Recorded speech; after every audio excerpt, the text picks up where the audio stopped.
And just right now on the brand's website, there are 15 different Luna Rossa Panerai watches. Ripley. So like, You're talking about Panerai. The only thing they've been doing for the last 10 years is something that was not a success. So if there's one brand to which this doesn't apply, it's actually Panerai. There's no logic there.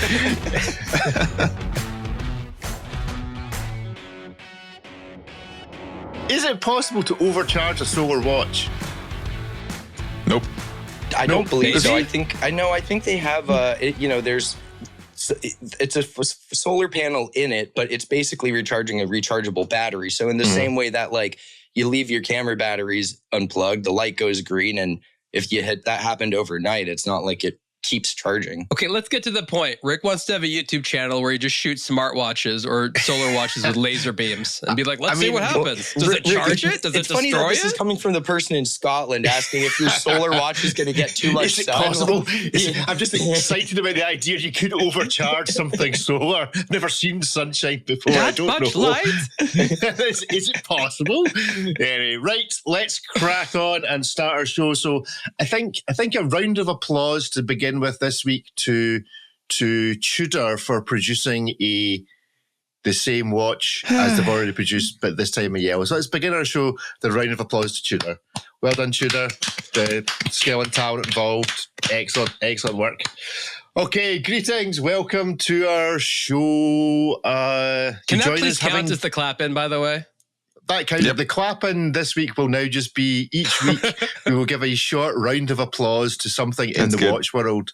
So if you would like to suggest a round of applause to something in the watch world, then message the show podcast at aBlogtoWatch Weekly, or come on the live chat at 7:30 on a Tuesday morning UK time and stick in the chat, because we do a wee preamble. Stick in the chat what you would like us to give us a round of applause to, and then we'll start the show with that. That can be your way of contributing.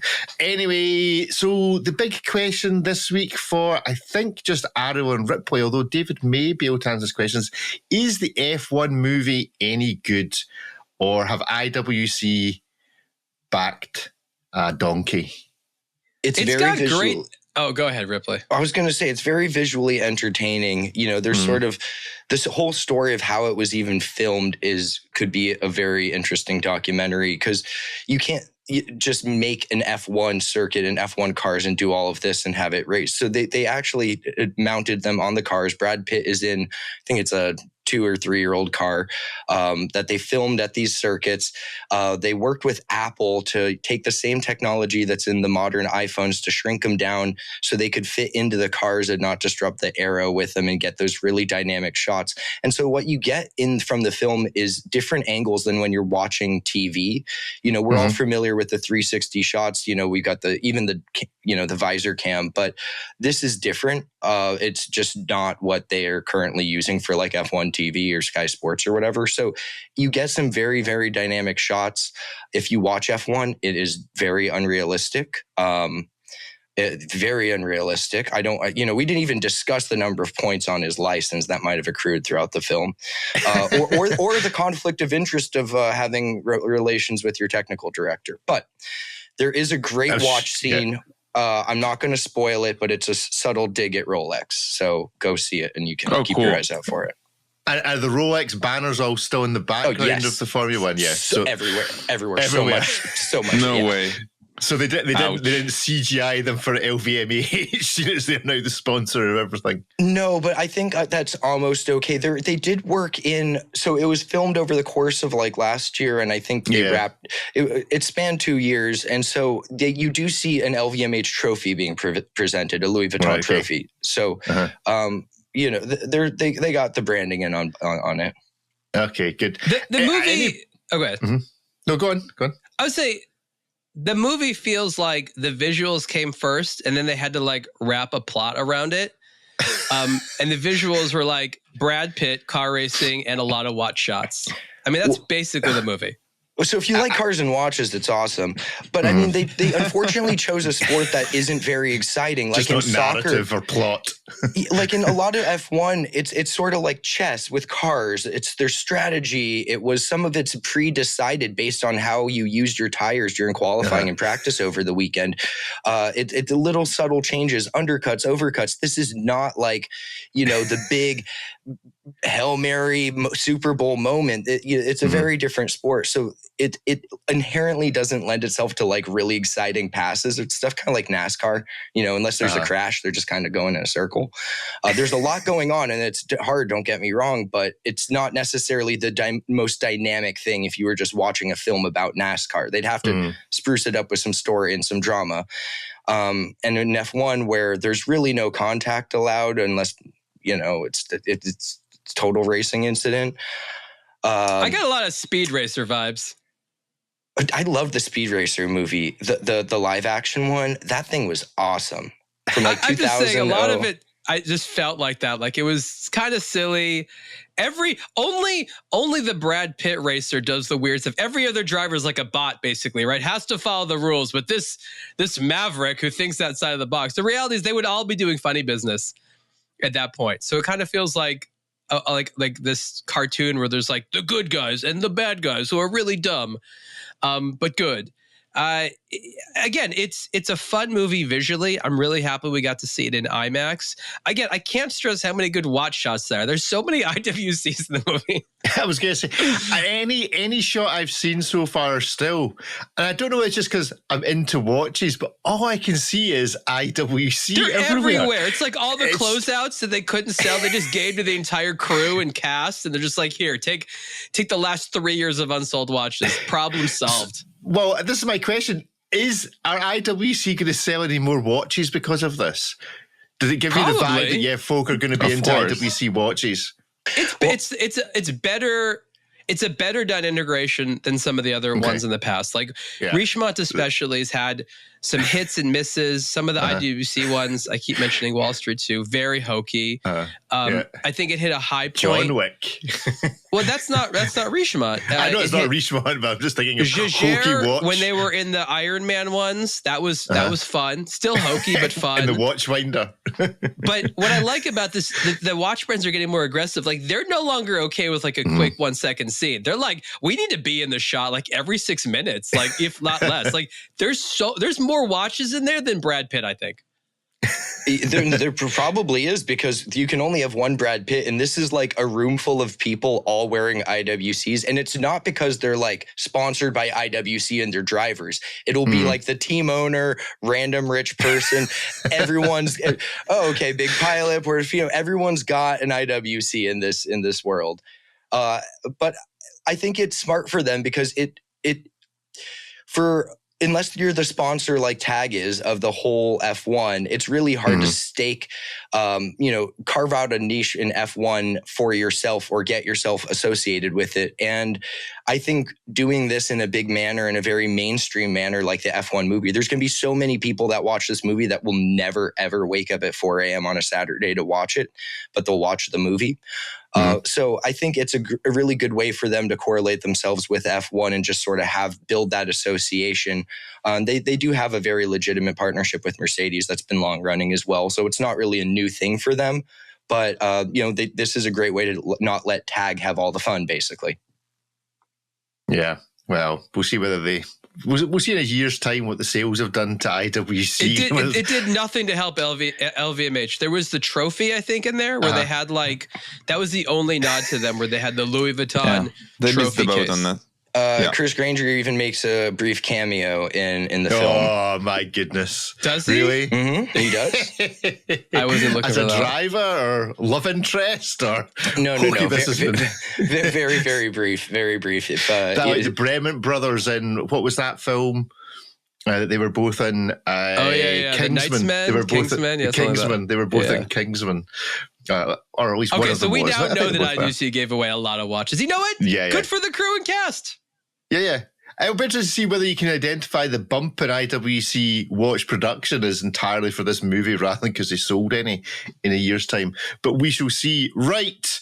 We're going to introduce, having trailed it last week, and he's going to help it because Ariel's useless at choosing random numbers. Chives, the watch butler, is going to help us choose a random number. Introducing Chives. So we're going to ask Chives to select a number between 1 and 1,171 for our blast from the past section. So typing it in now. I'm not jealous. This is no longer my job, by the way. Rick, have you programmed an AI watch butler, or have you found the random number generator in like Microsoft Excel? No. I can show you Chives. This is Chives.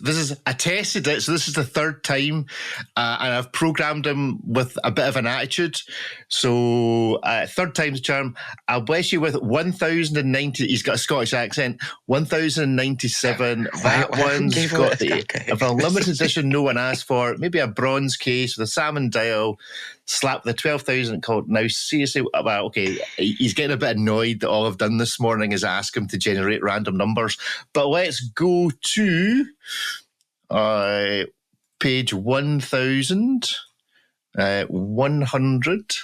Prepare for and 97. Brace yourself for a lot of low resolution or completely unloading images, basically, at this point. That's what it's going to be. So it's the Wayback Machine at this point. Yeah. Oh my God. Have a guess at what's on this page. Can't we do this when we get on the new server? This will be so much better in a few weeks. Yeah. Let's see if there's any watches actually loading. Yeah, there's not a lot loading on this. Okay. Share your screen, Rick. We're all eager to see. Share the screen. There we go. That's what we've got. Okay. We've got Roger Degree Easy. Yeah, there's not a lot of images. My Bremen Martin Baker on Ask Men. Ariel was writing for AskMen.com back in the day. That was a good gig. Was that a good gig? All the articles are by Areola. Let's look at that as well. So, Ariel, as soon as you wrote a Vulcan Diver Extreme, I quite like that watch. Let's see if there's any. I remember this thing. This was great. Yeah, this is cool. This is cool. This is a great watch. Love these. The noughties are back. That's how does compare what the brand makes today? How is this not like 1,000 times more exciting? Oh, like this is like the Las Vegas Club, and the stuff they make now is like some. You know, David, those depressing bars in Basel, Switzerland we used to look at. Oh yeah. That's what the current stuff they make is. Okay. What I like is that all the watches from the 2000s have an incomprehensible amount of numbers on them. Look at this. There's even this little like thing. They just love numbers and scales. There's 3 different scales. One on the bezel, one on the flange ring, and then another one. They also hated the letter E before extreme. Oh yeah. That was a big problem. That's classic. And these also looked, if you remember, these looked like the first generation Bremont Supermarines. Yeah. Yes. Look at the quality on that case and the intricacy of that case. Brands today would die if they would have to do something like that for other than $25,000. And I genuinely want to go back and look at these things and pull some examples, because what we're getting today are ridiculously bad and low effort. Look at the fold out crown thing. This is an alarm, so it took a lot of winding. And look, there's like this little thing that you could fold out. Rick is so interested. I'm so worried. He knows that if it's got a wee twiddly thing on the crown, he knows I want it. Well, let's out of interest, let's go to what is now called Chrono 27 and what is Vulcan Diver. These are Extreme. rare. They're not that expensive. I remember I almost had a chance to get one time. My fear was that no one would fix it if it broke.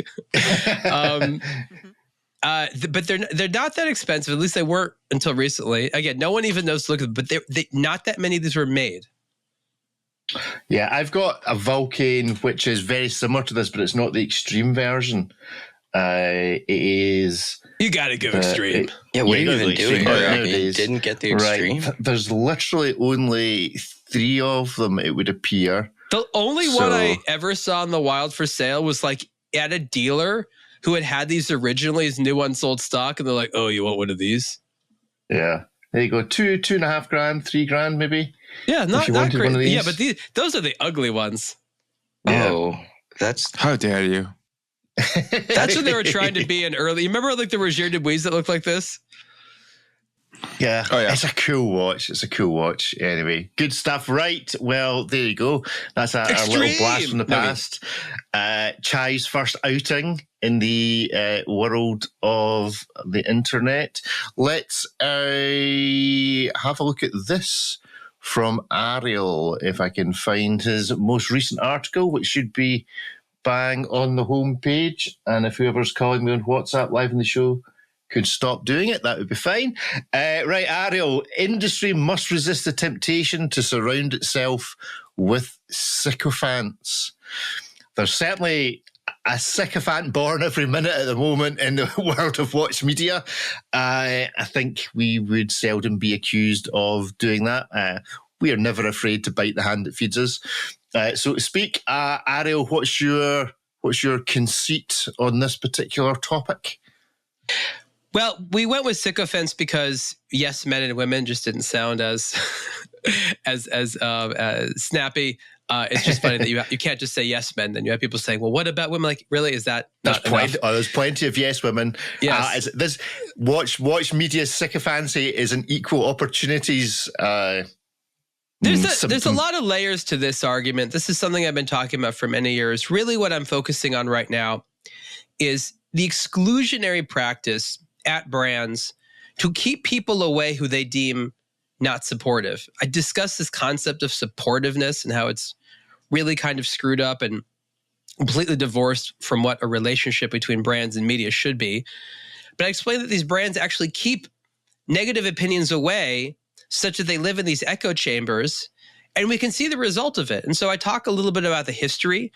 I talk about how brands have kind of vacillated back and forth with media, always trying to assert control.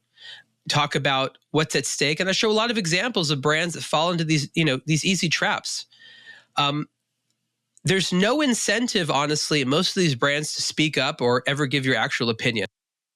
If anything, you're considered almost a traitor if you somehow go against the status. And each of us here have seen this many times where we speak to someone who admits that part of a brand strategy or something they're doing is dumb, but literally is like, nothing I can do about it, or that's what was decided. So I think what I'm trying to do is paint a picture for audiences out there so that they understand what's going on behind the scenes. Because as you said, if now most of the media are these yes men and women, these sycophants that are just really trying to placate the brands, that doesn't do the brands a lot of good. It doesn't do the audiences a lot of good. There's no one that does a lot of good except for a couple of egos. And so I really try to frame not this larger issue, because there's so many angles to this from the employees they have and things like that, but just from the idea of who they surround themselves in terms of friends and media and stuff like that. We have certain brands, and I point out some of them, who exclusively, as we'll call them, friendly media, are people that they know 100% will only say nice, safe things about them. They don't even invite people who they think might say something that isn't glorious. And this is just bad for everyone involved. Yeah. And I've been told by colleagues, not at aBlogtoWatch, but at other publications, that we should be writing more like this, that they can't. They want to. I mean, I think what people need to understand is when there's a watch event and there's various members of the media together, we discuss these things, but none of them ever talk about it. And they admit, I don't have a place to talk about it. I don't have an editor who will take it. I'm afraid of my relationship with the brand. They kind of egg me on. Ariel, say what you think, but also say what we feel represent our voice. Because I'm trying to engage in advocacy. I think this is the only way of getting brands to recognize that their behavior and their bad habits need to be changed. It's like if you have a friend who has some habit who's like killing himself, you need a little intervention, right? And I'm trying to do a bit of an intervention for the industry. That's what this is about. Industry intervention. I have literally seen people come to you, giving you opinions, asking you to present that opinion to the world because they're too scared to. So yeah, an industry intervention. David Ripley, your experience of watch brands trying to make sure. I mean, I can think of one in particular who's like, we'll let you review the watch, but only if you say nice things. And actually, I've seen one of them say to me, "Don't let Ariel see it. He'll only say, what they infer as of the truth," which was because they already knew it was a bad watch, and so we didn't get that because we were like, no, if we get it, we're going to tell you exactly what we think of it. No holds barred. Because we don't have a choice. That's what I don't think of. These brands think that somehow I can I'm not a magician. I can help people understand things that they see. But the core emotion people have, like these auction houses have deluded the brands into thinking that audiences are just there to be manipulated. Oh, they don't care what to buy. They want to be told what's nice. They're going to be told what the value is. Like, no, it doesn't work that way. Consumers are smart. You guide them, you encourage them, you foster and nurture their collecting habits. You cannot tell them what to buy and at what price to buy it and when to buy it. This does not work. And the fact that brands do this, I just think that they have too much power right now. And that's the problem. Retailers, distributors, media, even the people that make the watches don't seem to have as much power as a small, consortium of individuals. And we all know that too much power corrupts, and there's a corrupt element to the industry right now, and it's marketing in the form of an echo chamber. And there's a lot of truly awful products out there that people aren't saying are bad or overpriced or that need to be fixed. And again, this is an industry with too much money at stake. I don't care how rich you are. These are expensive things to buy. You deserve to buy something that, doesn't have a lot of BS associated with it.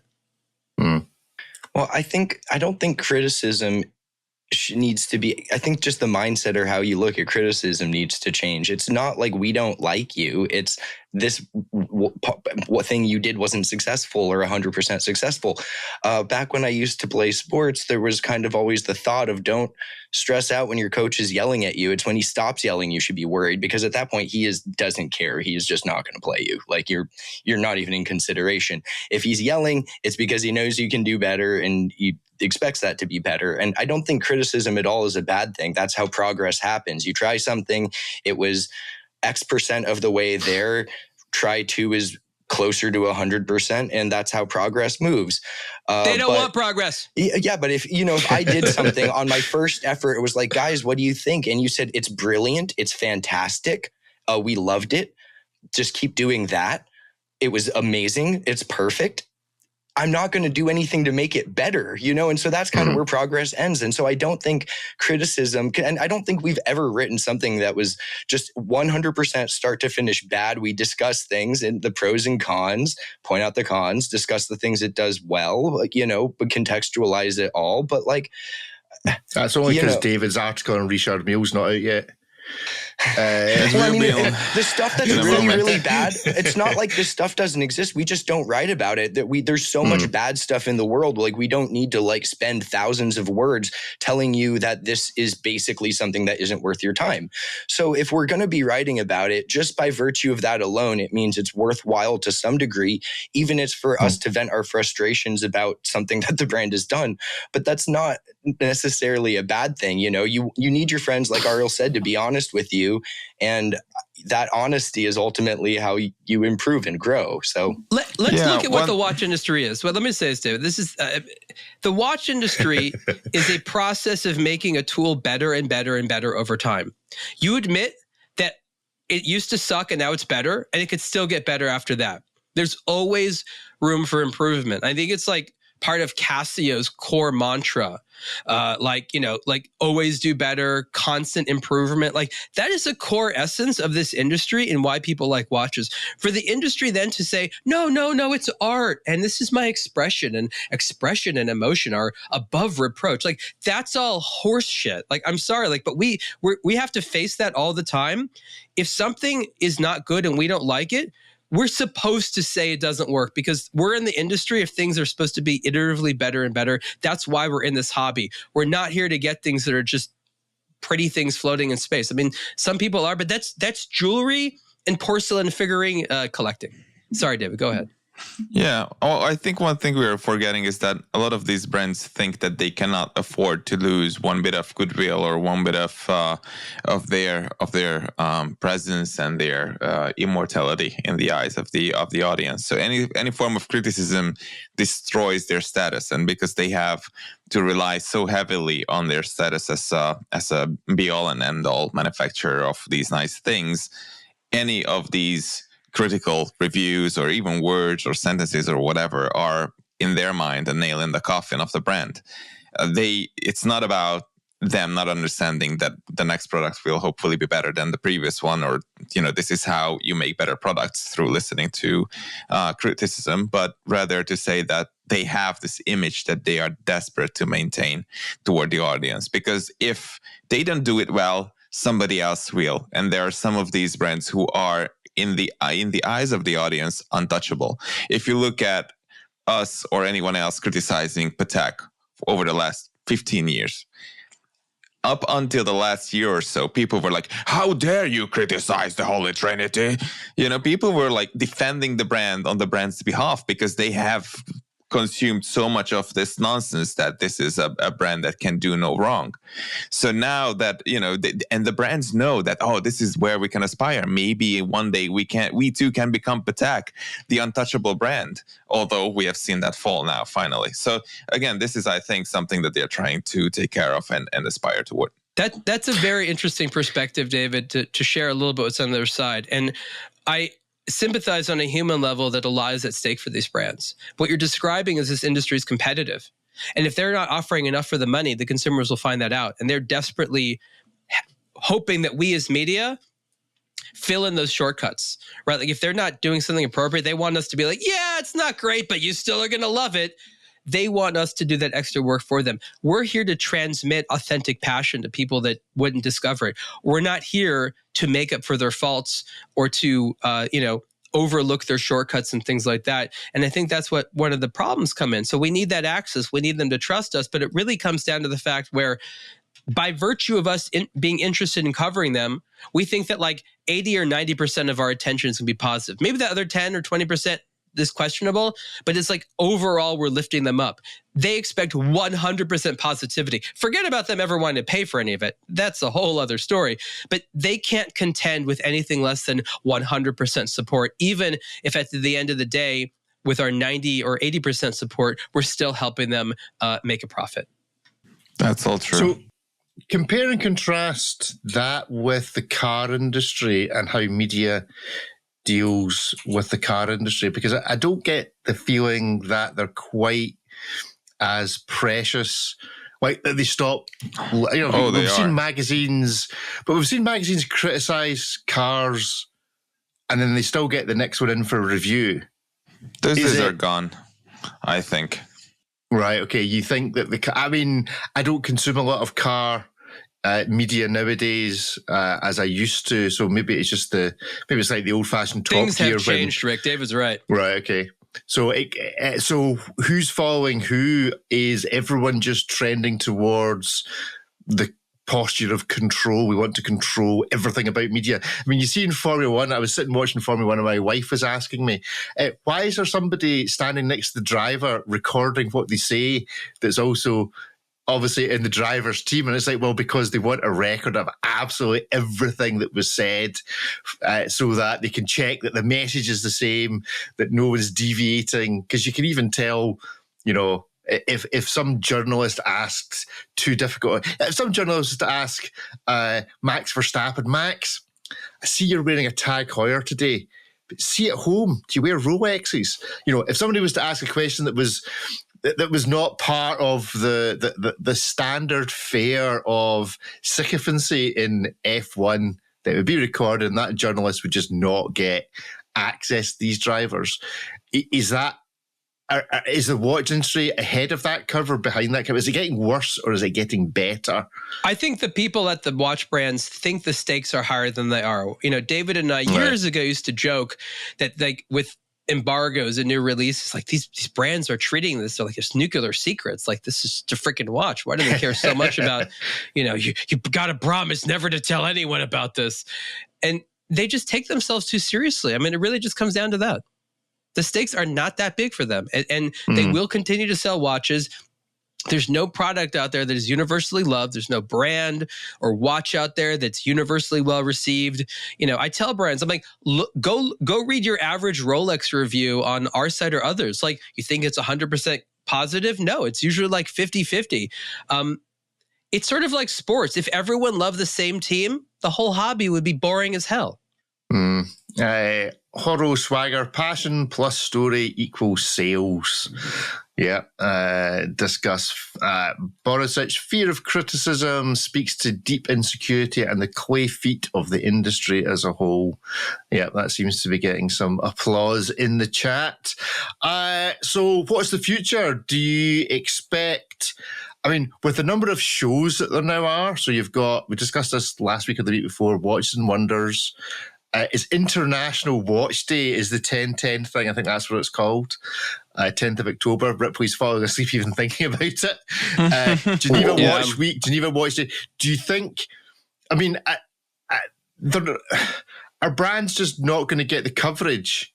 You know, there's only so much positivity of everybody saying, oh, this is great, that you can cope with. So here's what I know. David, do you want to say something? No. Well, I think the brands are still trying to figure out. It's because he's owned by Patek. That's why David's not saying anything. Oh yeah, I own 3 of their ties, so I guess I'm in their pocket now. That's how you get your purchase history built up. He wants to be high on the list for the next one. Next Cubitus, David, first in line. Well, I think the watch brands are still trying to figure out how to actually market themselves in a developed fashion. You know, right now they're relying on releasing new stuff as a way to promote themselves, which is important. But, you know, again, to go back to the automotive industry, they roll out new cars annually, maybe annually, depending on the model. But this isn't like it's June, time to have a blue version of that thing we debuted in January. That doesn't happen. So there's all of the other things that brands do throughout the year to promote the stuff that they've released and got us excited about. So I think right now, some of these ideas that you're seeing thrown around are ways to try to get people interested in watches or to promote watches or whatever a brand is doing, but not by actually having any type of marketing plan, just kind of, you know, doing a 10/10 thing. Boris that's in the chat makes a point about the car industry and Top Gear and Top Gear being refused. The interesting thing there is I seem to recall that whenever Top Gear or the really big, something we can't do as watch media, were refused access to something, they would go and find somebody that owned one who, you know, was confident enough in their own purchasing that they didn't care what Top Gear said, or they just go and buy one of the cars. Oh, we've gone around these things, Rick, a number of times. It's not that we can't do this. Of course we can do it. We've done it. We can't go out and buy the watches to review them. I don't care. That's fine. The Top Gear didn't buy it. They bought the Challenger in America for like $45,000. That's what they did. They didn't buy like any of the crazy stuff. We've done a number of times that we go to retailers or collectors or whatever. So it's not like brands can lock us out of coverage or access to products. That will never work.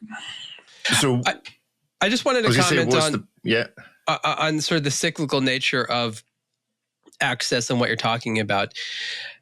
And I think of lessons that I learned from watch retailers.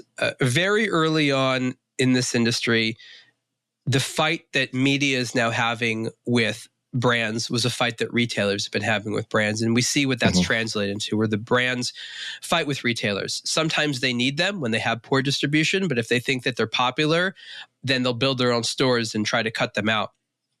And the attitude from a lot of retailers when a brand would cut their account, meaning you no longer can sell Otto RPK, for example, because we're going to sell it down the street, was never as angry as I thought it would be, because sometimes they would spend years like building up a clientele and really popularizing. Yeah, there's been some famous fights, but for the most part, a lot of the retailers who I discussed, especially in private, about their feelings when brands were taken away were like, kind of like, yeah, I've been here before. And you want to know what? When times are bad, they come running back and begging. And then when things are good, they pull away. And then they come running back.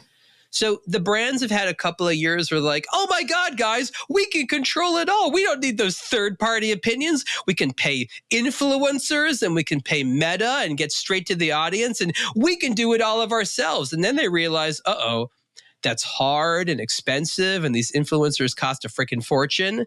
And all that control and all that positivity I want, I can't afford it. And now I have to pretend again.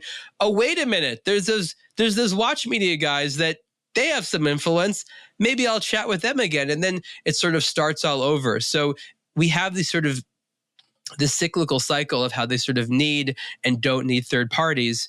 I've seen it with retailers. It's very similar with media. I've already seen brands bounce back. But the reality is they're so excited about the idea of having total control that they will pursue all avenues of getting it. I don't have any sympathy for that. I don't think any entity anywhere should have so much control. It's not like someone's trying to prevent them from making good watches. They want to have total message control. They want to have total earning control. They want to have total everything control. It's not healthy in an ecosystem where you need other people to help sell, communicate, service, deliver your watches. So I think that what we have to be is practical and encourage sustainable behavior, not this ideal behavior where they get to have their cake and eat it too, so to say. You, at the start of that, you talked about the media fighting. I'm sorry, the only people I see fighting in the media realistically is us. I don't see any of the other media outlets obviously fighting with the brands. Upsetting the brands left and right. Upsetting the brands. I don't see it. There is I don't think there's anybody of any scale that I can think of. Maybe I don't consume because they're enough all of selling the watches. You're not going to upset the brand that you're selling. It's the fight to survive because the brands' plan don't allow them to make the audience happy and earn a living. They make too little money and they make too little members of their audience happy. So yes, it's not always a direct ongoing battle like we have, but I promise you, they would all rather do what we're doing. They would rather be able to say what they want to do, be paid for their good work. And yes, most of them mutter under their teeth. I had somebody just earlier today going back and forth with a whole, list of messages, very angry at the way that they were treated by brands. I hear a lot of it. People are afraid to speak up about it. I honestly don't know why I'm so confident in speaking up about it. I just truly believe that from a moral and practical perspective, what I'm suggesting is a better way of doing it than what the brands are doing. Yes. Any final thoughts, experiences? I mean, it's an evolving area, and we'll see where things go. And right now, I think there's a big split between those brands that quote unquote play ball with us and those that want to have an unreasonable relationship. And our perspective is, if you want to have an unreasonable relationship, we probably can't recommend your watches, because I think the consumer will also have an unreasonable relationship with you. And that could be in terms of pricing or how the watches are sold. But, from the moment I started doing this job, I've been hearing horror stories about how people are treated from brands. And I've attempted as often as possible to reduce those experiences. Okay, I'm here only for the unreasonable relationships. That's all I care about. All we want is it's like what's that series of? I'm not. We want to be bullied by the brands. That's it. That's all we're interested in. Horological masochism. But the consumers make the brand. Look how screwed up this is. All these brands 100% rely on consumers choosing to buy their products. Right? Every Rolex, every Patek Philippe, Otto RPK, Richard Mille. There's a person out there that makes a decision. I want to buy this. They don't need it. It's not like my job demands having this tool. They make a choice. And so the idea that people jump through hoops to get something they don't need and ultimately are completely fine without is a kind of insane thing. Like, good for the brands of doing it, but the consumers have all the power. So why are they always acting like the brands and the people selling them stuff have all the power? That's totally perverted. Yeah. Interesting. There has been some arguments going on YouTube in the past couple of weeks with a couple of YouTubers whereby somebody forgets or some deliberately or otherwise doesn't mention the fact that they got the thing for free or they're sponsored by the brand. And then everybody piles in going, oh, you forgot to mention. And we've kind of almost created I don't think we're guilty of doing this. Maybe we are. The opposite problem, which is criticizing all the people that are doing it wrong. I don't think we're quite fallen into that trap, but there is now a community of whataboutery on YouTube and on podcasts of going, oh, you weren't 100% pure in how you did that. Now, okay, if you forget something once, then shame on me and all the rest of it. But there does appear to be the rise of that. We've been talking about this exact issue over the last couple of weeks. This is not the creators. I don't think they have a problem saying that it's sponsored. In fact, they want to say sponsored because that's a message to other advertisers that that's something you can do. It's the advertisers. They want these payments to be discreet. They don't want them disclosed. We have had conversations with big brands, and I'll say I won't mention the brand because we don't need those problems, but they suggest to us that we do stuff like that. I point out very clearly that is illegal. And their response to that is, oh, but all your colleagues are doing it. Competitors. They use the word competitors. All your competitors do it. And but that's why this is happening. That's why I put so much pressure on the brands. The content creators, I believe, by default, want to do things a good way. But they're mercenaries. They'll take the money and they won't complain too much because for whatever reason, they don't have the drive we have to have these fights. Okay. But again, the consumers hurt. If you blame the creators, you also misunderstand the issue because all that will happen is those brands will go to some other creator who's willing to play those games. And when they get sick of it, they'll find some other creator. The brands will just sort of jump around to whoever's willing to do their funny business. If you just attack the creator, the underlying issue does not get solved. Yeah.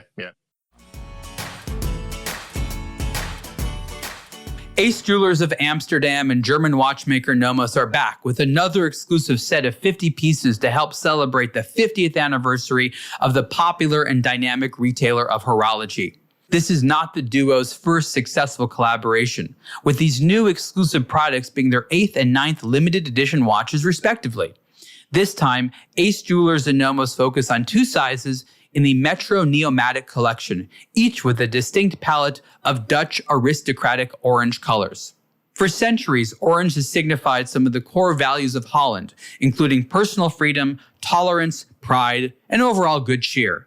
2 distinct multicolor orange dials were created by the renowned designer Mark Braun for these new limited edition Metro Neomatic 35mm and Metro Neomatic 39mm models. Both of the watches contain Nomos' celebrated in-house made automatic caliber DUW 3001 mechanical movement, which are visible through the rear of the steel Metro Neomatic cases. Stylish and full of value, these are fine timepieces with a fun regional flair that can appeal to enthusiasts everywhere. With included free worldwide shipping, price for the Ace Jewelers and Nomos Metro Neomatic 50th anniversary limited edition watches start at €2,810, excluding taxes. Learn more at acejewelers.com. Agree. Right. Well, let's move on and speak about some watches. Those things. Those things, yeah. Those things were supposed to be. Let's go to this. Ariel, you wrote an article on this from Victoriaox. The Victoriaox Swiss Army Automatic. I'm becoming increasingly interested in some of the watches that Victoriaox are producing, especially at the price bracket they're producing them at. What did you think of this? What the hell is this? Sounds like David has an opinion. David clearly has an opinion. How did this happen? It's something that nobody designed. It's another one of those things. Really. Okay, well, that's an opinion. Probably by an intern. I'm not going to say it's nobody. It's an intern design. There's definitely somebody involved. It's for a very novice enthusiast who needs a constant reminder of where the crown is.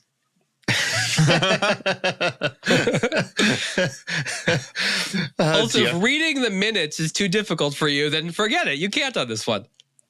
Yeah, Hours only. Cool. I will give them that. That's cool. I thought this was all right, but maybe I'm just an amateur at this. It's kind of like a Fisher Price, like my first Swiss wristwatch. My first. I kind of feel like the name of it is so generic. I mean, your 10-year-old's going to love this. Yeah.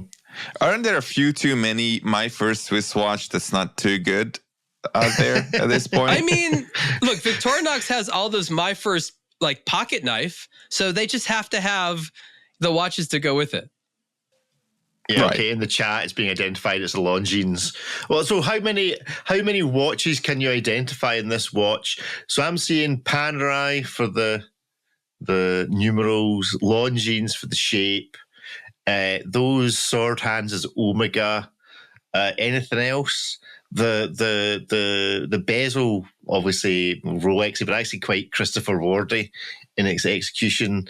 Why does it have a triangle at 15? What's happening it's pointing there? to the crown. This is a Victoriaox thing. They often, if you look through a lot of our reviews of their sport and tool watches, for whatever reason, there's an arrow pointing to the crown to let you know that it's there. Is this a rotating bezel? No. Okay. Oh, that's it doesn't. Okay. So. Okay. Then look, the case is very well made. It's an in-house made case. It's got a cool look to it. It's pretty durable looking. Looks well made. The mesh metal bracelet is fine. It's not a bad watch. It's a new generation of entry-level timepiece. I've always liked Victoriaox. They always offer a lot for the money. There's some design mistakes for sure. I'm not going to defend it at all. Some of the ways they design the markers on the bezel and the dial make no sense. And this is actually toned back. When they first started this design language, it was even worse. But it's like a disease they need to get over, like over several years. They don't just get a cure. They just like slowly get over it. Eventually, these nonsensical arrows will be phased out.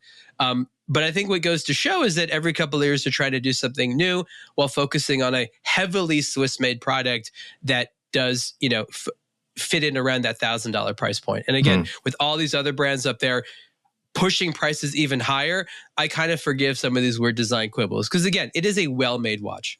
It is a well-made. Yeah, I was not arguing against that. It does appear to be well-made and priced more or less sensibly, but it's just, I want my minute markers. It would cost the exact same amount of money to get the design right as opposed to do it like this, because clearly they were not trying to save money on it. The dial looks expensive, the lume is expensive, but then you couldn't hire a bunch of hip young people to design it.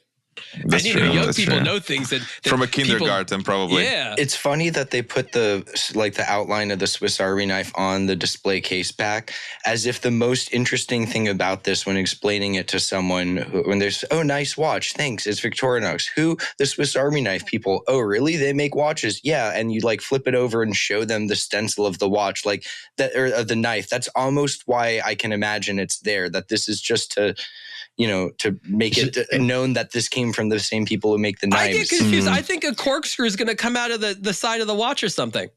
That would be amazing. I would if they could make that happen. Like just put the little tiny Swiss Army knife into the flank of the case. I'd be all on board with that. Is that the least decorated movement you've ever seen on a Swiss watch? No, I've seen way less decorated. Way less decorated, yeah. Look at a Landeron. You don't know how low the bar goes. It's low.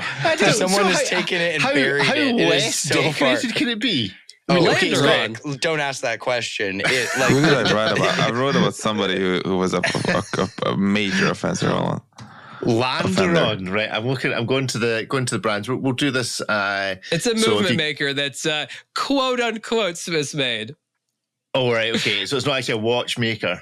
No, it's a movement maker. And they're, again, Swiss made, but they look exactly like the Chinese ones. So I think it's just barely getting into the regulations there. Although you can get the Landeron 24, which is the ETA28241, in the more upgraded aesthetic trim level, which has blued screws and a little bit of perlage.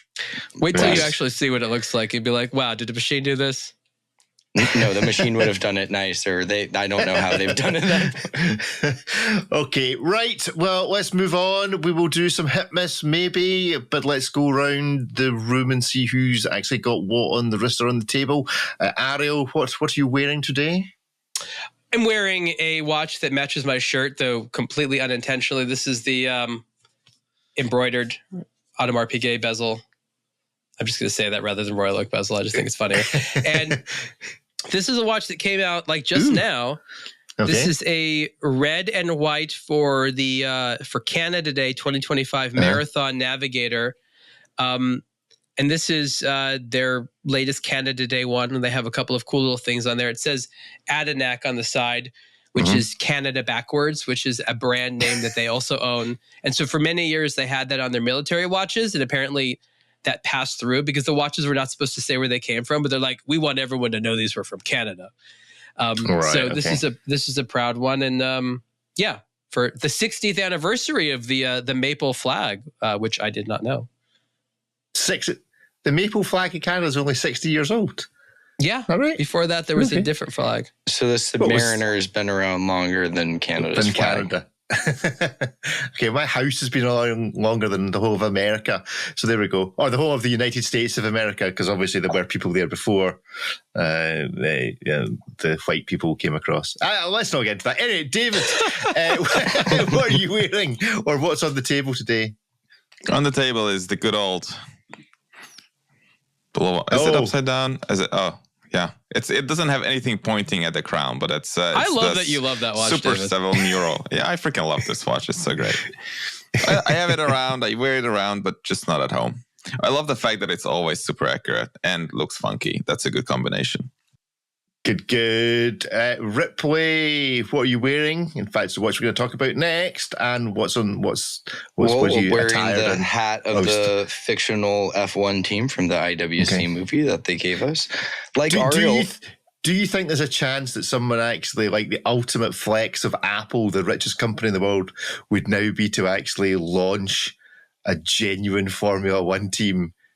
It would be so hard to do. Like Cadillac, it took them quite a while and some appeals and some no's. It's not a money thing. You have to, I mean, just like everything probably in Formula One, it's a corruption thing and you just really need to know the right people. But after filming the movie, they probably know the right people. So they'd probably, expect an 11th team on the grid, or like 12th team on the grid. Yeah. So that's on the hat. Like Ariel, we got the AP bezel, but I have the printed, not embroidered one. For maximum lightweightness in the California heat. Because Ariel really notices the difference in the weight of the embroidered t-shirt. Holds him back every day. It's Formula One, Rick. Every nano ounce counts. Feel it. You can feel. Sometimes you like the extra weight, like the gold watch, and sometimes you want to be very light. Very light in your step. Yeah, I'm wearing the Richard Mille. This is like the carbon Royal Oak. It's all about the lightness. And then on the wrist is all of the chunkiness, the Frogman. And then on my computer, it's not quite on my computer yet. 19th, and it's like they make those pads that go on either side of your trackpad, so you don't scratch up your watch, or in this case, not my watch, a review sample from your laptop. So, they do what? They make like these pad things that go on either side of the trackpad, so like the clasp doesn't scratch the computer, or vice versa. Really, it's more about the watch than the computer. But yeah, these well-made like things that mount on to your laptop. Why is this not an advertiser? Is my question.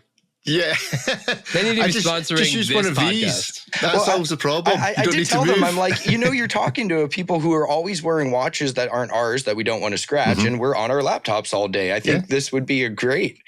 We can start wearing your stuff plastered all over it. We've got room on our sleeves like an F1 driver. We can just keep covering in logos. This is better than the company that essentially wanted to shrink wrap your watch. Do you remember this company? They wanted you to literally put a plastic coating over your watch that somehow you're not supposed to see. No, this is kind of the watch lock. This is nice. It stays on the laptop, and I guess whatever material they've used doesn't make the goo that comes if you were to use like tape or whatever. Well, our Hit Miss Maybe is currently unsponsored, mainly because our opinions can't be bought. But if they would like to sponsor Hit Miss Maybe, then it would seem to be a sensible sponsor. I'm in Scotland wearing a Panerai. Right, let's go on to our first watch, which is the one that Ripley is wearing, the Casio G-Shock MRG Goliath Frogman. I'm not reading those letters and numbers dive watch. Ripley, give us your hot take on this to begin with. This is the I mean, it's an MRG, so the highest level of G-Shock, and it's the Frogman, so it's already a premium offering within the G-Shock canon. And the Frogman's their dedicated dive watch, despite the fact that it still has 200 meters of water resistance. You can operate the buttons underwater. So this is like the ultimate expression of Casio's fully analog diver. This isn't the first time we've seen this basic watch. This is the fourth, I believe. They first rolled it out in blue and black. Then they created a red one with a yellow one that came with a bracelet and a strap as a limited edition. Then they made a red one, and now we have a green one, only comes on the strap. So even though it's like $4,900, it's the least expensive one of these. And the colorway for this one comes from the Goliath frog, which is the world's largest species of frog. It's an absolute whopper, a unit of a reptile, absolutely huge. Amphibian. I had to see. Oh yeah, you're right. It's amphibian. Yes, let's get right. Just to think of it as swimming is also crazy. It's the size of like a deflated beach ball, but it's a very nice watch. The case has over 70 components, all very nice titanium as usual. It's the hardened type of titanium, so that's grade 5, but they do their deep hardening process and then give it a coating. And then this colorway is the green one, plenty of lume as well as a backlight. But yeah, very, very expensive Casio dive watch. Yeah.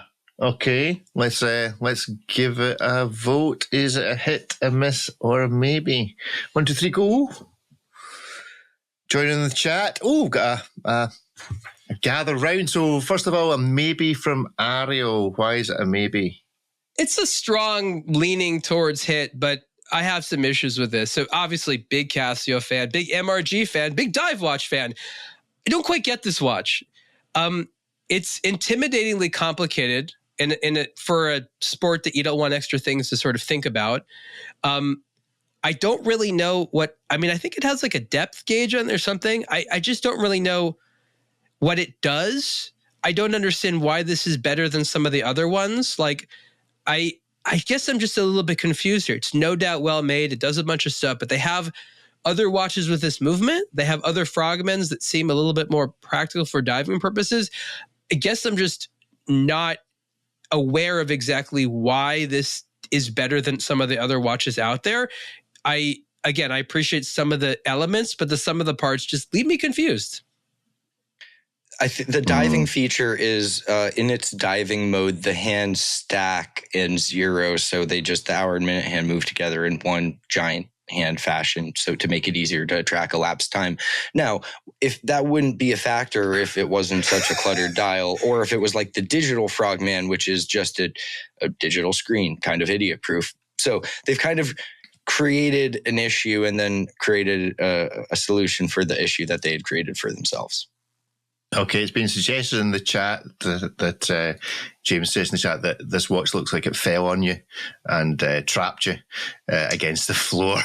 You're that you're reviewing it on. Inaccurate. It's talk about a unit. This thing is thick. Look at this thing. It's a cheeseburger. Yeah, but it's like we need this, like we need the Goliath frog. Like I'm happy to exist, but I don't know what to do with it in my life. David, you gave it a miss. Yeah, I gave it. It's for multiple reasons. It's cool looking up on first impression, and I like the colorway. I like the colors, the textures. And it looks cool. But other than that, it's too thick. It's virtually unwearable. I really don't like this direction that Casio and G-Shock has gone, with this. If you look at the strap picture where the buckle is, the holes in the strap are just way too far apart. And I'm experiencing that with my G-Shock as well. Not the white one, which is super comfy, but some of these more high-end ones where they're just simply too far apart. There's one where if I use that setting, it leaves a mark on my hand. And in the next one, I can literally flip the watch around. So I just don't get it why they make these straps. Here, even on this picture replay, I can see that it's basically pinching your hand. But if you were to use the other one right next to it, then it would be way too loose, and you couldn't take a good picture of it because it's too thick, too heavy. We don't call that micro adjust. We call it macro adjust. Yeah, it's the mega adjust. It's just weird. So it's unwearable, and an unwearable watch is 9 out of 10 times gets a miss from me. Okay, Ripley, You obviously enjoyed it, continued with a hit. Yeah, I said it's a hit, just like the Goliath frog itself. I wouldn't go out and rush out to buy one for me to make it as part of my daily routine, but I'm just happy to marvel at it. It's a very impressive piece of metal. It being finished in its natural color rather than black like the other three versions, you really get to kind of more appreciate some of the intricacies of what they've done with it. Is it practical? No. Is it really wearable? Well, not for someone like wrists of mine. Would I rather dive with it than a regular Frogman? No, but it's just a cool watch. It doesn't feel like a watch. It feels like something you should like strap onto Master Chief from Halo and send him like to go fight aliens. It's a ridiculous piece. It's good, but it's just cool. You know, it falls into that category. Yeah, I agree. I think it just falls into that's cool category. The price isn't cool. The layout, maybe just the sum of all the pieces, like all the individual pieces are terrible. It's off center. It's huge. The off center thing is a Frogman thing in general. It's to keep it like they've always been like that. That's kind of the quirk of the Frogman. Although it does make. I don't even know how wide that is, like at where it meets the case. It's like, I don't have a ruler big enough in my house. Yeah, all the individual parts shouldn't work, but when you put them all together, it just is cool. What actually, just when I'm looking at the back of this, what's the S? That's stand for? The S. You always ask this. It's the S for sellers, like my last name. No, it's the S. They put them on all the sample watches. Oh, it's a Sam. Oh, right. Yeah. Okay. Right. And if you notice, whatever they've marked, we get the samples. Yeah, whatever they've marked the S with is like not nearly as nice as the other engravings. It does look like they've welded it on. It looks like it depends. Often it's stamped, to be honest, but sometimes it's laser cut. Yeah, they can't laser the carbon one. So when you see it on like the carbon back, it's like a really shoddy looking one. But yeah, the S for sample. Cool. Right. Well, that is that. Let's move on to a slightly more classic dive watch, also looked at by Ripley this week. And obviously, before we even start, these are both a hit. My love is for sale. Unbiased opinion from Rick there. You always get unbiased opinion on the show. Were these from like 2010 on the random number generator? I was going to say, if they found these in a drawer. In the background, I'll ask Chives. I wonder if I can upload a picture from this and ask him to date when these watches are for. While I see if we can get the internet to do that, Ripley, give us a. Are they asking money for these? Like, do this have? So, is there hope that someone wakes up one of these Tuesday mornings and has to a Panerai boutique to buy one of these? Really, honestly. So that's each one of those racing stripes was worth about $2,000. So I would have thought, you would. As someone who's not into boat racing, I'm not the person to really. Also, with someone with tiny wrists, a Panerai boat racing watch is like not my cup of tea, or not the thing I'm gravitating towards. But as much as I'd like to have a regular Panerai, the boat racing one's not it for me. But I say this in the article, they wouldn't keep doing this if it wasn't a success. This is the third time they've renewed their partnership with the Luna Rossa racing team. And just right now on the brand's website, there are 15 different Luna Rossa Panerai watches. Ripley. So like... You're talking about Panerai. The only thing they've been doing for the last 10 years is something that was not a success. So if there's one brand to which this doesn't apply, it's actually Panerai. There's no logic there. So in par for the course, keeping the tradition going, they have these again. I don't think they're bad looking, but there's so many Luna Rossa models. They've done, I think, 2 different Experience Edition ones. This is like a big core thing for them now, in the same way that Omega's got James Bond or the Olympics or whatever. Panerai has the interior design show and the Luna Rossa racing team. Interior design and yacht racing. It's a combo. Right, let's give these a vote. I have 3 hit signs here ready to release. So on your mark, set, hit, miss, maybe. Hit, maybe, yeah, okay. Right, Ariel, why is it a hit? Only the three hands a hit. I hate that chronograph. That movement I've always hated. I just don't feel it belongs in a Panerai. Anyways, I'm actually leaning into the Luna Rossa thing. I like it because I like the world of boat racing. I think that it's silly how expensive and aspirational it is. I imagine being someone who can throw, what is this, $10,000 away on a watch I'll wear for like one weekend just to feel like I'm cool and I fit in. I just kind of like how silly it is. The colors aren't bad. Doesn't feel new in any way, shape, or form. It looks like they just put a strap on an existing watch. I already want like second to take off the seconds hand and put on. I want the little seconds hand to look like the boat. I think that would be cool, like a top-down view of the boat. I'm just really getting into theme, forgetting what it costs. Yes, it should cost $2,000. No, it costs many more times that. Again, forget the chronograph. And I'm just, again, I like the fact that Luna Rossa is on there and I can kind of ignore the Panerai name. Okay.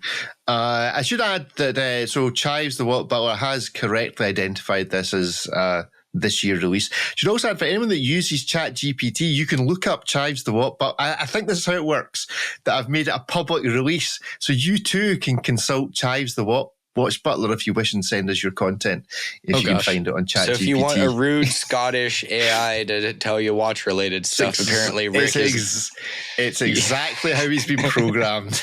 It's been programmed so that I can go on holiday and he can do the show instead. David, how'd you vote? It's a miss. I'm not excited by these at all. I wouldn't recommend anyone outside of the Luna Rossa team to buy one of these. That's it. You think they buy them? They might, or they might just get it. I think I'm getting vibes of Breitling and Bentley collaboration. You know, when they just couldn't wait for the time to run out on those contracts, and you know, you could tell that they had a couple of years left, and they sort of had to make a watch. Maybe this is what's happening. No, they just renewed. This is to celebrate the renewal for a third time of their. Well, then they deserve it. Look at the design a bit of empathy there, but that's okay, out the window now. The Panerai, that chronograph now has little red tips on the pushers, just like those inexpensive watches. Ooh. I mean, precious red. Like, that's why the white dial Omega Speedmaster costs more. Precious red ink on it. Nothing makes sense anymore. Borisic is asking David if you think that Panerai employ any designers in the same way that if you look back at one of our April 1st articles. Yeah, we have an article. We have an article. It's just a randomizer at this point. Breaking New Beats is suggesting, yes, they do actually have a designer. It's just been out of the office for 15 years. Is what the problem is. Right. Ripley. I said it's a maybe. Like Ariel, that chronograph's just not it. But the three hand's a good looking watch. I wouldn't buy this over a regular one just because I can't tell you a thing about the Luna Rossa team, let alone a tenuous connection to a watch brand or how this watch might be good for that. I just like the way it looks. Gray and red's a good color combo. If this wasn't a Luna Rossa watch, I think it'd probably be on the short list of better looking, simple, three-handed Panerais. Mm-hmm. In a vacuum, I like it. I'm not big on the collaboration theme, but that's just because I don't sail. But if I was into that world, I'd probably be a fan. So it's a maybe. This is not an offensive duo of watches, or certainly not by Panerai standards, at least. For the high standards of offensiveness that they set, some of those Navy SEAL experience watches where it's like, it's almost a caricature where it's like, it's cool, but man, beyond unwearable, like you want to call this thing unwearable, at least this is titanium. Didn't they do one in bronze or something? Like find a heavier metal. The original bronzo. Yeah, come on guys, this is gorgeous. Look at it. It's gorgeous. Look at that thin red line. Look at that. Look at that thing on the right hand side of the case. Look at the thing. I mean, come on. Well, anyway, yes. And that's the grayest gray I've ever seen. Yes. Nice and flat. No texture at all. Don't know if I've seen that dial before. Gray. The dial's just very inventive. That design is just groundbreaking. Yeah. Yeah, I love it. I want one. I want them If all. you see clouds that color, you go the other way, right? Maybe that's what it is. It's You a say your Scottish thing. prayers like that's acid rain. That's like a very unhealthy color. Okay, well, we'll accept that I'm in the minority here in terms of loving Panerai. That at least I have one customer. Not that I've bought more than one, so I don't suppose I count as an existing customer because I've got one, and I didn't even buy it new. So That's there enough you go. for you, right? Like, I got the whole look down. One second-hand Panerai is all you need. Right, final watch today for the hit miss maybe treatment is this. Also a Ripley, the Ressence Type 8 DEI. I thought the Americans had got rid of DEI. No? Have I got that wrong? DE1. D1, right, okay, and D2 watches. Yeah, this won't be allowed to be imported into the States under the Trump regime. You can't enter the States with this watch, huh? Yeah, can't say so. This is you're pro DEI. Oh dear. Right. Anyway, Ripley, tell us about this from Ressence. So this model, this base model, is kind of their quote unquote entry level model compared to other ones that have more indicators. This is not. This is a relatively pared back offering. It's basically a time only. That dark disc is the hours. It rotates, twice a day, and then that disc mounted within it with the weird offset concentric circles is the minute disc. It's got a minute hand. It points it out. There's two different colorways. They're both basically the same on the inside, and it's just kind of the outer track that gives it the colors. This is a collaboration. It's done with, oh God, the artist name escapes me. Something with a DE, right? Help. Oh, is that where it comes from? Right, okay. Yeah. That's the guy's name. Come on.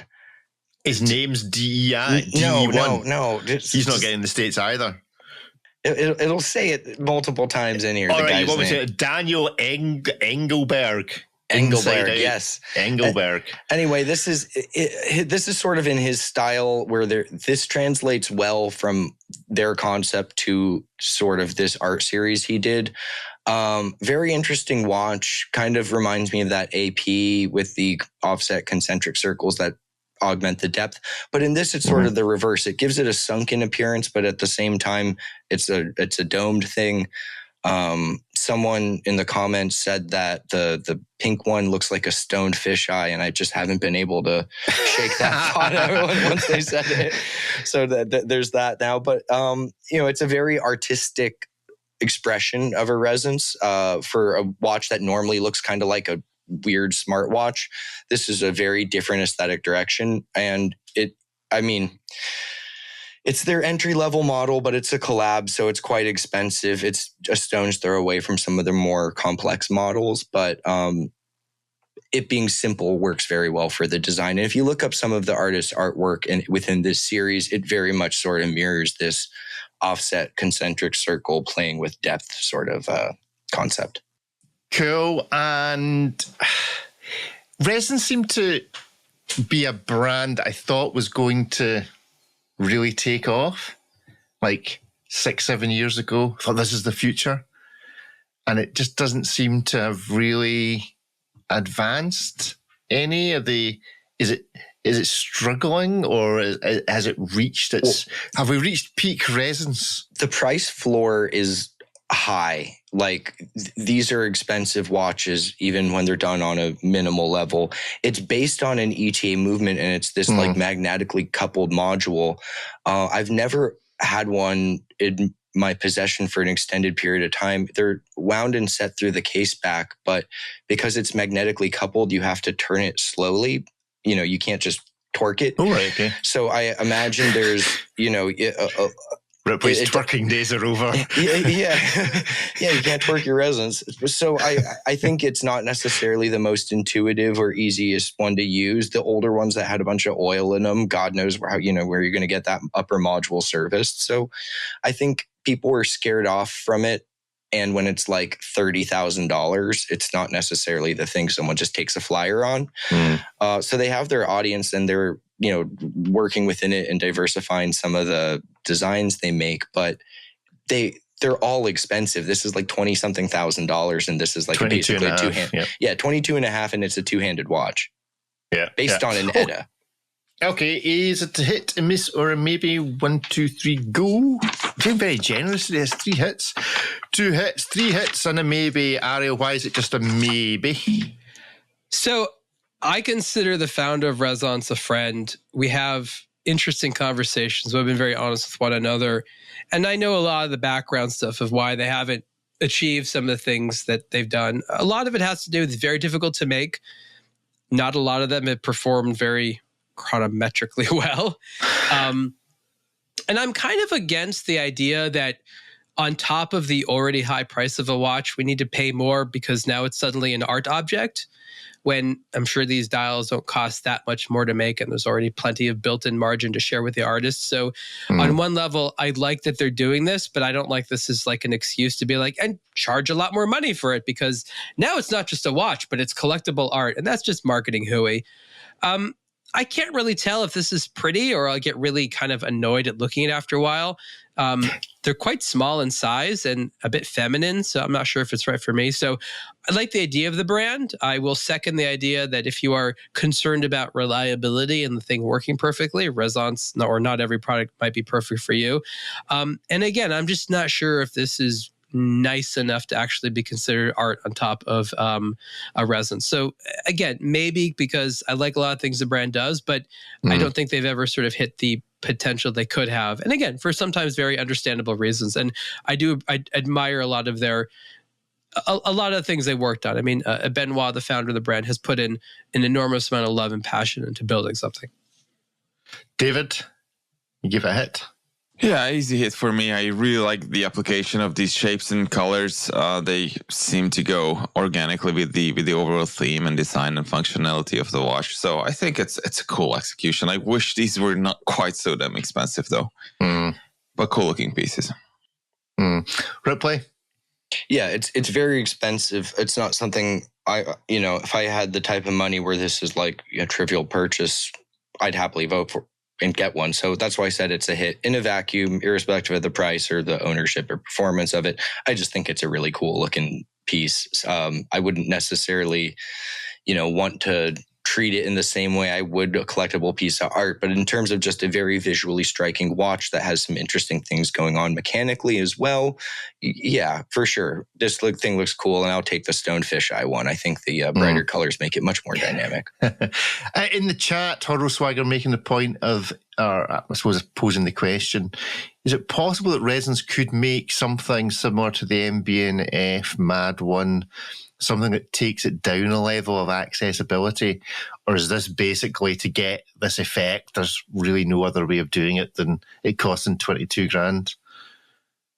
I don't think it needs to cost 22 grand. I think if you look at the entry point for the Type 8 collection for their standard production models, that's probably about as low as you can get it. These are quite a bit less complex than there's, let alone like the E-Crown thing they do where it like syncs to your Bluetooth and all of that stuff. It's just a complex mechanism. It's not as simple as just like swap the hands out for a dome display. You have one thing rotating in another. It's magnetically coupled. It's not really like just get creative like a Mr. Jones type of watch where they're getting very creative with the dial and hands, but they're not having to reinvent the wheel from a mechanical perspective. They could by not making it mechanical. I mean, I think of Quinting, interesting, which is I don't even know if they're still around, but a high-end quartz maker. It was one of the only ones for a while. It sold quartz movements that did things you really couldn't do with mechanical. They were all analog. And I think that's the direction here. I think that there's interesting electronic movements that could be built to power stuff like this. It's not like you see the movement. The whole point of this is a visual effect. I think that's the way to go. I don't think that the brand is inherently against it. I just think that it would require, of course, a lot of engineering, because you might need to have new movements, and that would be more money than they have. Ironically, sometimes building these mechanical watch modules can be less expensive than building sort of a new electronic system. Ripley, you kind of mentioned the idea that if you had the money, my question is, this is not a daily wearer. Even if you had the money, this is not a watch you're wearing every day. I'm curious as to what everyone's go-to not everyday wearer would be if money was no object. If the £500,000 suddenly dropped into your lap, would you feel you had to spend the £500,000, or would you just spend the 22 grand on this? So you can only buy watches with the money that's landed. You're not allowed to save some of it for a house. So what are the parameters of this game? So we just have to choose a $500,000 watch. I'm spending all the money. Yeah, you're spending all of it. I'm just curious to what your go-to, or if I had the money, that would be nice to have watch would be. Yellow Saxon Hublot. That's nice. That's the end game piece. Like that. Right, okay. Yellow Saxon Hublot. The neon yellow Saxon Hublot. Yeah, that's. Right, okay. The sapphire one. Mm-hmm. Absolutely. No, okay, Saxon. Yeah. It's not sapphire. It's Saxon. Instead of having a triangular molecular structure, it is cubic, so you get a much more vivid color that doesn't shift as much at different angles. Right, okay. And David, what would be your... EM. S-A-X-E-N. S-A-X-E-N. E-M. E-M. S-E... No, S-A-X-A. S-A-X-E-M. E-M, Sax-M. Right, okay. I thought you were just getting... That's brilliant branding right there. Rude things. There we go. So this one? Yeah. Okay. I think I'd have a little money left over. I don't think it's full. I think you should have a little money left over from your $500,000.